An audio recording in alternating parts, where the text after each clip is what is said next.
Bismillahirrahmanirrahim. Assalamualaikum warahmatullahi wabarakatuh. Waalaikumsalam warahmatullahi wabarakatuh. Perkenalkan, nama saya Zulkifli dari IPB GIY Batam. Kali ini saya akan membuat video praktik untuk tugas 2 dengan mata kuliah yaitu Manajemen Risiko Agribisnis. Kali ini saya sudah bersama salah satu pemilik lahan sawit yaitu Mas Budi. Saya akan bertanya kepada Mas Budi, apakah Mas Budi siap untuk saya wawancarai? Insyaallah siap. Baiklah, untuk tugas 2 ini saya akan mewawancarai Mas Budi yaitu menganalisis dan mitigasi risiko eksternalitas dan strategis. Jadi yang pertama itu saya ingin menanyakan mengenai masalah eksternalitas pada perusahaan lahan sawit. Nah, jadi kira-kira apa masalah eksternalitas dari lahan sawit ini atau kebun sawit yang Mas Budi miliki? Dampaknya mungkin dampak itu tadi mungkin bisa merusak jalan sehingga anak-anak sekolah mungkin merasa Merusak jalan. sehingga anak-anak sekolah itu merasa susah mau lewat itu kalau musim Penghujan. hujan tentunya. Berarti karena proses memanen sawit ya atau mengeluarkan buah. Gara-gara mengeluarkan hasil tadi dampak akibatnya ya kan. Berarti bisa salah satu contohnya bisa merusak jalan. Ya. Jadi mengganggu anak-anak sekolah atau masyarakat yang mau melewati jalan untuk menggunakan jalan tersebut. Kemudian faktor yang lain mungkin apabila kebun sawit semak itu mungkin akan terjadi mungkin banyak tawon, misalkan binatang-binatang ya, seperti ular itu bisa mengganggu mungkin pekerjanya ataupun berarti binatang-binatang yang berbisa ya. Bisa ular. Dampak-dampak sawit ini biasa karena sejuk kan, hawanya itu sejuk, jadi kadang ular-ular tuh suka gitu kan.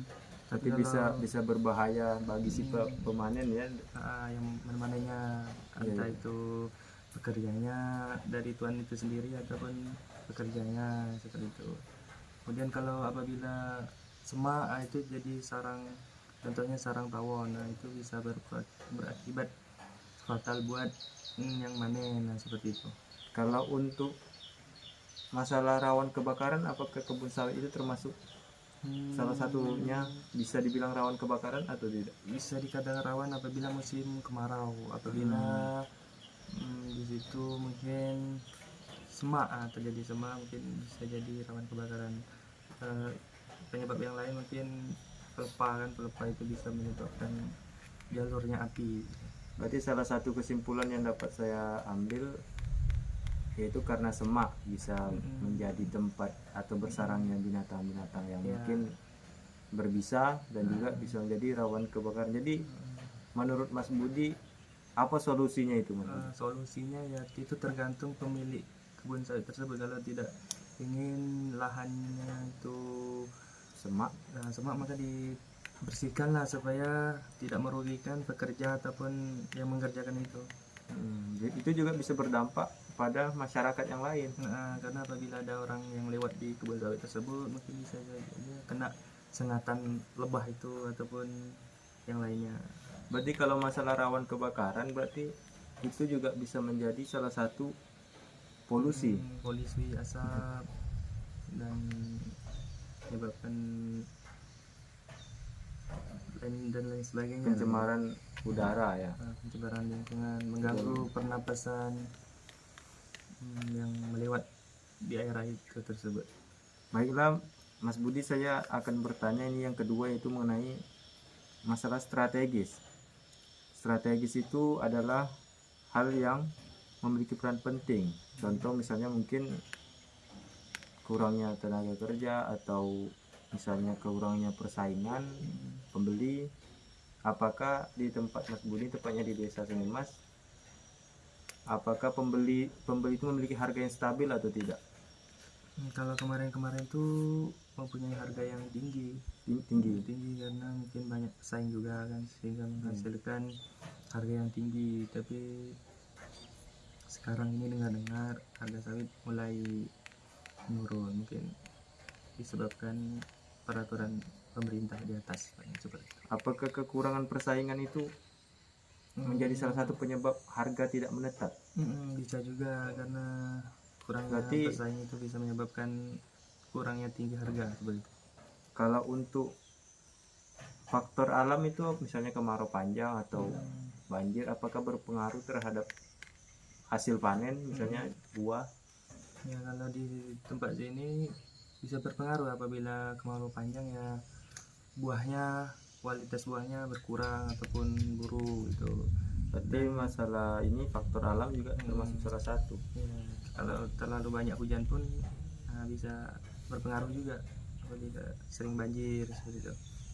Kalau untuk di wilayah Mas Budi, tepatnya di desa Mas Budi, apakah banyak yang petani yang mendapatkan, mungkin dia membeli bibit-bibit yang mungkin bibit itu palsu atau mungkin tidak? Setahu saya tidak ditemui lah bibit-bibit yang buruk. Berarti tidak, jarang lah ya untuk di wilayah ini. Di wilayah sini itu jarang, bahkan mungkin tidak ada. Tidak ada. Jadi berarti ada beberapa yang dapat saya tarik kesimpulan dari mewawancarai Mas Budi. Mungkin yang pertama itu kurangnya persaingan pembeli, iya Mas. Jadi mengakibatkan harga rendah. menjadi, yang kedua mungkin faktor alam, dan yang terakhir mungkin kalau untuk bibit palsu itu tidak ada di wilayah sini. Tidak di sini. Baiklah, mungkin untuk wawancara tugas kedua ini hanya itu dulu.